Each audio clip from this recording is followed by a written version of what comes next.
Did you know that according to a survey, 75% of people have experienced burnout at work? Burnout results in emotional, mental, and physical exhaustion, disengagement, isolation, higher sensitivity to feedback, and decreased productivity. A few years ago, I was so burnt out in the corporate environment that I landed in the hospital. My brain and my body were tired. My blood work was all over the place, and my family was really concerned about my physical health. And I had to really create strategies for myself to address burnout so that I'm never in this situation ever again. If you often wake up stressed or feel like there is a knot in your stomach every morning as you think about your day, you are probably burnt out. In today's video, I will share with you 5 tips that you can use to avoid burnout. I've personally used all of these strategies to address burnout that I faced a few years ago, and I'm hoping that it would be helpful for you as well. Before we get started, a quick reminder to subscribe to the channel and hit the notification bell icon to get notified as soon as I release a new video. And honestly, you might want to save this video in your watch list so that you have easy access to it all the time. Now let's dive in. So the first tip that I have for you is to rewire your brain. We all know that we want to make a splash in the world, right? We have been conditioned by the society to keep hustling, to climb up the invisible ladder and make it happen. The competition is tough, so we think that we have to constantly hustle. But the reality is that the harder we go at it, the more likely we are to be burnt out.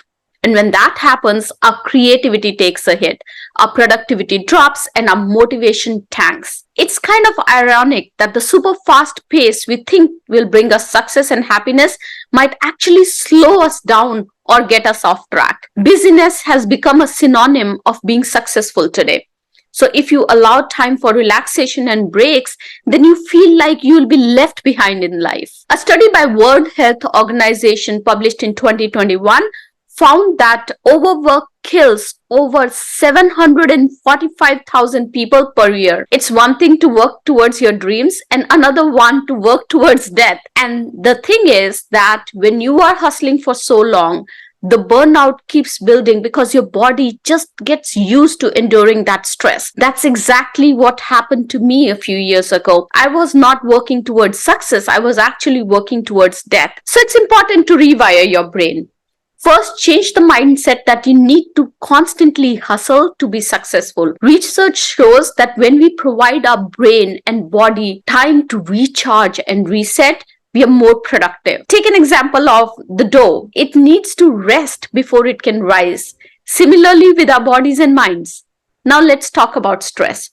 2 people in the same role with the same workload could have a very different response when it comes to stress. One might be completely fine, while other might experience burnout and stress. Just like pain, each one of us has a different threshold to stress. And that's why it's important to understand what your threshold is and not compare yourself to others. Just because others can deal with it doesn't mean that you have to deal with it too. And this is where you need to rewire your brain so that you can listen to the stress symptoms that your body is giving you and act on them to avoid burnout. In my case, the stress symptoms were physical. I was not feeling well. I was low on energy. I was constantly on antibiotics because my immunity was low. The next tip is to schedule time for recharge. What do you do when your phone is running low on its battery? You stop using it and you charge it at the first opportunity.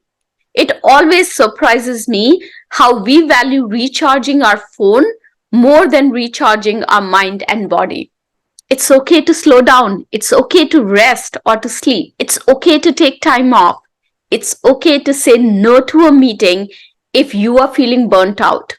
Not everything has to be done today and achieved today. Taking a break is not laziness, it's self-preservation. So once you rewire your brain and change that mindset and start scheduling time for recharge, you'll notice that you're more productive when you come back from that recharge. The third tip is to define your success.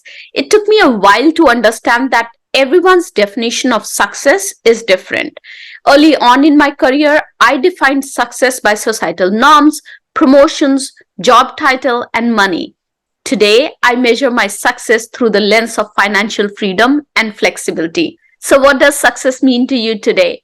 Is getting to the top of the career ladder your top priority, or would you rather have freedom of time and have an impact on the community? What is more important to you right now, a big paycheck or flexibility to be there for your family? Remember that there is no wrong answer to this question. At different stages in our life, our priorities and definition of success is different, and that's okay.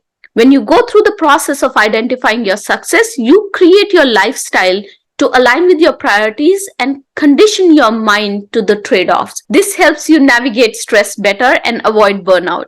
Fourth is to set boundaries. Setting boundaries is not just about protecting your time, it's also about safeguarding your well being.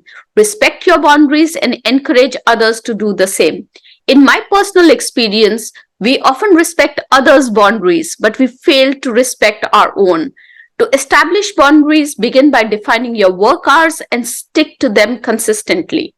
Learn to say no to extra commitments when you're already at capacity or if the request interferes with your self-care routine. I had to learn this the hard way.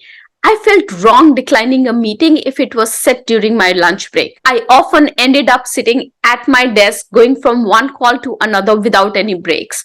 So I set meeting blocks on my calendar for breaks and asked my executive business partner to not schedule any meetings during those breaks. This was a game changer for me. Communicating boundaries respectfully but assertively to colleagues and managers is critical to managing their expectations and also ensuring that you don't get burnt out in the process. And the last tip that I have for you is to build restful habits. What's the first thing that you do when you get up? Check your phone, right?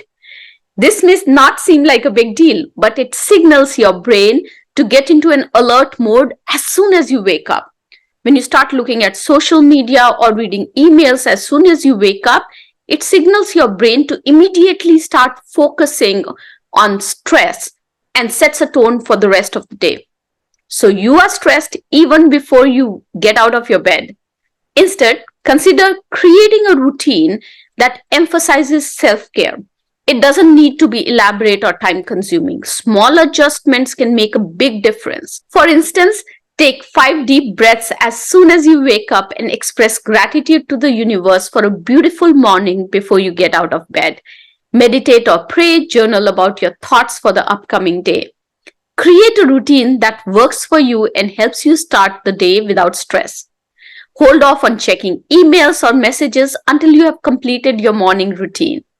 Fit some yoga, some stretch exercises, or a quick workout before heading to work or before starting your work if you work from your home office like I do. It's all about setting a positive tone for the day before diving into work and commitments. Remember that the burnout is not sudden. It builds up over time, and that's why you need to have a proactive approach to addressing burnout rather than having a reactive approach. Don't make the mistake that I made. I hope this video helped you with the tips that you need to address burnout. I would love to hear from you in the comments which of these tips or any other tips that you have used to address burnout. Don't forget to like, subscribe, comment, and hit the notification icon to get access to my videos as soon as they are released. Have a successful week. Bye-bye.